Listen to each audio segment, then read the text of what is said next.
gusto palagi ni Senator Robin Hood Padilla na relevant siya. Alam niyo yung yung klase ng yung hindi nakakabuti kasi bad or good, uulitin ko publicity is still publicity. Naalala niyo yung kanyang ginawang katarantaduhan, yung tinanong niya na saan ba dapat nakukuha yung original video ng pagbabanta ni VP Sara Duterte. Again, uulitin natin, mismong live yan ng OVP. Mismong si Harry Roque ang nag-post niyan. Mismong DDS yung nagtanong kay Harry Roque. Si Zulaika nag-iiyak-iyak. So, sa kanilang circle, kaya lumabas yung video ni VP Sara Duterte. Huwag nyo kaming ginagago. Bakit nyo pa kailangang i-authenticate? Naka-live yun. Diba? Naka-live yun. So, bakit mo kailangang hingian ng raw file Senator Robin Hood Padilla, yung mismong investigator?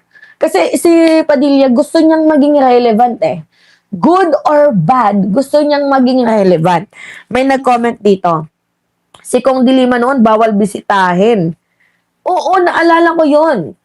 Si Dilima bawal bisitahin. Pero si Padilla, si Robin Padilla, si VP Sara, nakakapasok kahit nga walang face mask. Mga minamahal, bakit ganon? Di ba, bakit ganon mga minamahal? Parang napaka-unfair. At alam mo, Senator Robin, si Padilla nasaktan. To be honest sa nakikita ko ngayon, si Senator Robin Hood Padilla nasaktan ng sobra dahil nabati ko siya. Nabatikos itong si Padilla sa kanyang ginawang katangahan. Yung pag-question niya kung paano i-authenticate ang video. Totoo namang nabatikos si Senator Robin Padilla doon. Nasaktan siya. Kaya nga niya, sumagot siya mga minamahal. Oo, meron pa siyang ganang sumagot. Oo, tungkol sa raw files na yun. Sumagot pa talaga si Padilla. Tingnan ninyo mga minamahal. Sumagot pa si Senator Robin Hood Padilla. Alam mo, Senator Robin, isa lang yung masasabi ko sa'yo. Hindi issue kung original man yung video or hindi. Kasi, hindi na natin kailangan tingnan kung sino yung nag-authenticate kasi naka-live stream ang OVP buong mundo. At hindi itinanggi ni Sara Duterte yung pagbabanta. Sinabi niya yun, sinabi ko lang naman yun kasi mayroon niyang threat sa buhay ko.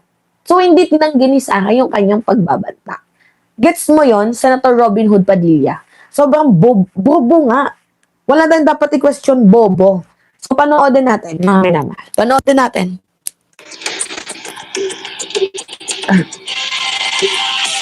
Pinasabi nga ni Senator Judge ang mga tila nagtutuya sa paghanap niya sa original video ng online press conference ni Vice President Sara Duterte na iniharap bilang ebidensya sa impeachment trial. Ipinaliwanag ni Padilla kung ano ang ibig niyang sabihin. Ang paglilinaw naman ng legal experts issue sa pagtutok ni Sandra Aguinaldo. Security ko. Nang ipalabas sa impeachment trial ang video ng umunay pagbabanta ni Vice President Sara Duterte sa buhay ng Pangulo, First Lady at dating Speaker, tinanong ni Senator Judge Robin Padilla ang NBI agent na nag-certify na authentic o tunay ang video kung nakuha daw ba niya ang original nito mula sa nag-record ng video ng press conference ng bise via Zoom. Pero meron po kayo ng pagkakataon ba na nakausap niya yung tao at nagbigay siya ng affidavit? May I clarify, Your Honor, if sinong tao yung tinatukoy? Yung nag-record po.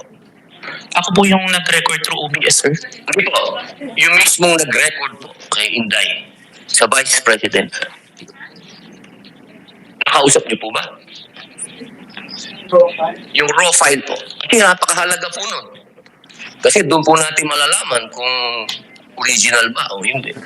The video itself, sir, is publicly available. That's why I performed the recording, sir. Ano po ba yung original? Yung original, hindi po yung galing sa internet. The original, no, sir. Ang sinabing ito ni Padilla, Diba? Hindi hanapin. Actually kung ako yung magbibigay ng comment, hindi natin kailangan hanapin kung original or not.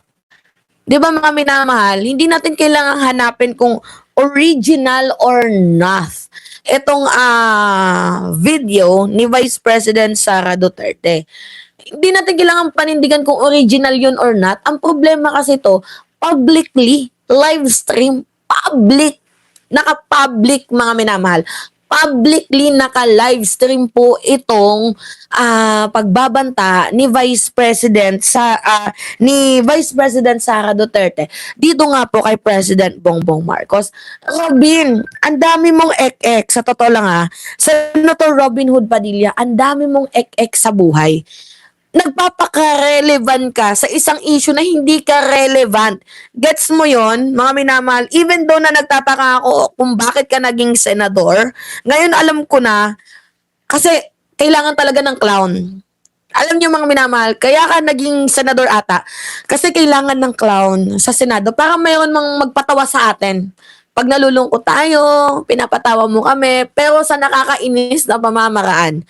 Nagagets mo ba yung punto, Senator Robin Hood Padilla? Hindi, nagtataka ako kung bakit nanalo yung ganitong klaseng senador. Kasi isipin na lang natin tama nga naman, kung puro seryoso yung usapan dyan sa Senado, puro talino, wala tayong maintindihan. Kaya siguro nilagay, elect, itong si Senator Robin Hood Padilla para merong magpatawa sa atin.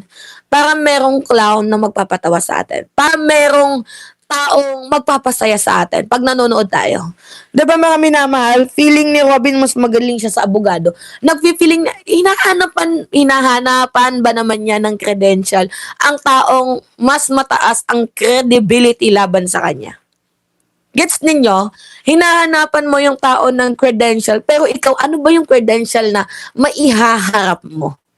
Doon na lang tayo. Hinahanapan mo ng credential ang isang taong mas mataas integrity laban sa'yo. So, Robin, kaya ka siguro na-elect dyan para ikaw na lang siguro yung maging katatawanan namin, ads ka dyan sa Senado. May nag-comment dito, si ang tunay na nabayaran. Live na napapanood yan.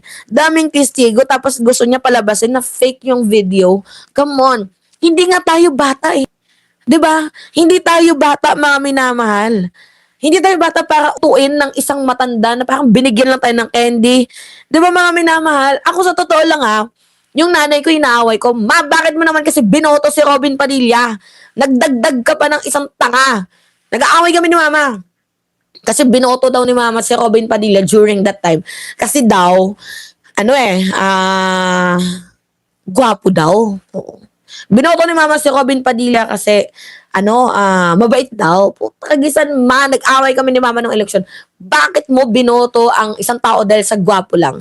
Di ba? May mga ganong klaseng butante. Tapos ang ending pala, sabi ni mama, hayaan mo na. Gusto kong may comedy daw dyan sa Senado. So yun yung reason mo para binoto mo si Robin dahil sa comedy. Gets mo? Away pa kami ni mama. Kaya tingnan mo, ngayon, inaaway ko si mama. Ano yung nangyayari sa atin ngayon sa bansang Pilipinas? Hindi mo ba nakikita, mama? At sa totoo lang mga minamahal, nakakatakot. Dahil madaming may influensyahan si Senator Robin Hood Padilla. Ang daming nabibilib kay Padilla sa ginawa niyang to. Yung mga bobo nga lang yung bumibilib. Diba? Yung mga bobo, mga minamahal, yung mga bumibilib dito kay Senator Robin Hood Padilla. Ang dami ba ng bobo sa Pinas? Eh di ang dami din bibilib sa kanya. Ngayon, hinahanap niya. Ito, sabihin na lang natin. No sugar coating, mga minamahal. Hinahanap ni Senator Robin Hood Padilla kung sino yung taong nag-video or sino yung taong nag-record. Walang iba kundi si Harry Roque. Ngayon, kaya mo bang pauwiin? Senator Robin Hood Padilla, itong si Harry Roque. Sige nga, tanungin kita. Kaya mo bang pauwiin si Harry Roque para mag-testify kay Vice President Sara Duterte? Dahil siya naman yung nag-record. Siya naman yung nag-video. Siya yung nag-upload.